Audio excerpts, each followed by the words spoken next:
রাজকে বাঁচাতে অবশেষে ভিক্ষাব্রত পালন করার সিদ্ধান্ত নেল কুসুম।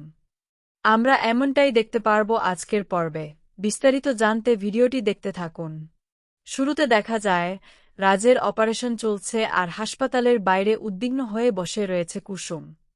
সে মনে মনে ভাবতে থাকে, ঠাকুরমশাই বলেছিলেন গাঙ্গুলি পরিবারের বড় বুকেই ভিক্ষাব্রত পালন করতে হবে, কিন্তু দেবীমা তার ওপর রাগ করে তাকে সঙ্গে নিয়ে যাননি। তাই বলে সে চুপ করে বসে থাকতে পারে না। রাজের সুস্থতার জন্য এই ব্রত তাকে পালন করতেই হবে। এই ভেবেই কুসুম শাড়ি পরে রাস্তায় বেরিয়ে পড়ে ভিক্ষা করতে। সে মনে মনে বলে, আমি গাঙ্গুলি পরিবারের বড় বউ, তাই এই ভিক্ষাব্রত পালন করা আমারই দায়িত্ব।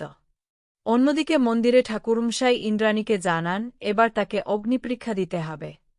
কথাটা শুনেই আয়ুষ্মান আর ঈশান তাকে বাধা দেওয়ার চেষ্টা করে। তারা বলে, মা, তুমি এটা পারবে না, শুধু শুধু নিজের শরীরের ক্ষতি হবে। কিন্তু ইন্দ্রাণী দ্বিধ কণ্ঠে জানিয়ে দেন রাজকে বাঁচাতে হলে তিনি যে কোনো কষ্ট সহ্য করতে রাজি। নিজের কিছু হয়ে গেলেও তার কোনো আক্ষেপ নেই, শুধু রাজ যেন সুস্থ হয়ে ফিরে আসে। এরপর তিনি কারো কথা না শুনে অগ্নিপরীক্ষায় অংশ নেন। তার হাতে একটি জ্বলন্ত প্রদীপ তুলে দেওয়া হয়। ইন্দ্রাণী সেই প্রদীপ হাতে নিয়ে ব্রত পালন শুরু করেন। কিছুক্ষণ পরেই আগুনের তাপে তার হাত প্রচণ্ডভাবে জ্বলতে শুরু করে। অসহ্য যন্ত্রণা সত্ত্বেও তিনি থামেন না। কিন্তু শেষ পর্যন্ত আর সহ্য করতে না পেরে তার হাত থেকে প্রদীপটি মাটিতে পড়ে যায়। আগুনে তার হাত মারাত্মকভাবে পুড়ে যায়। আর এই ভয়াবহ দৃশ্য দেখে উপস্থিত সবাই হতবাক হয়ে যায়। তখনই ঈশান আর আয়ুষ্মান চিৎকার করে ওঠে। তারা বলে, মা, তোমার কিছু হবে না, আমরা এখনই আসছি। এই বলে দুজনেই জল আনতে ছুটে যায়। কিন্তু জল আনতে যাওয়ার পথে কয়েকজন লোকের সঙ্গে তাদের ধাক্কা লাগে।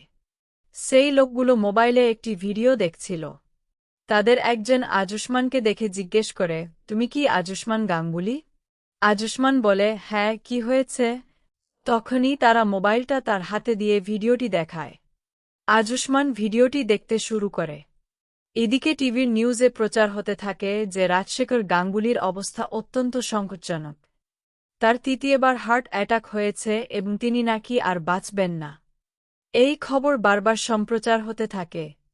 এইসব দেখে আয়ুষ্মান রেগে গিয়ে বলে, সবই মিথ্যে, আমার বাবার কিছু হবে না, আমার বাবা সুস্থ হয়ে উঠবেন, এখন তার অপারেশন চলছে।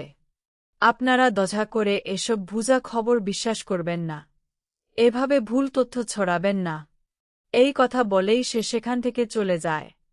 এদিকে আড়াল থেকে ইন্দ্রাণী এই সমস্ত কথাই শুনে ফেলেন। টিভির সেই খবর জানতে পেরে তিনি ভেঙে পড়েন এবং চিৎকার করে বলেন, না, রাজের কিছু হতে পারে না, রাজ আবারও আমাদের মাঝে ফিরে আসবে। অন্যদিকে কুসুম রাস্তায় রাস্তায় ঘুরে ভিক্ষাব্রত পালন করতে থাকে। যে করেই হোক এই ব্রত সম্পূর্ণ করতেই হবে।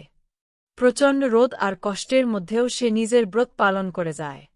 এখন দেখার বিষয়, কুসুম কি নিজের এই ভিক্ষাব্রত সফলভাবে সম্পূর্ণ করতে পারবে?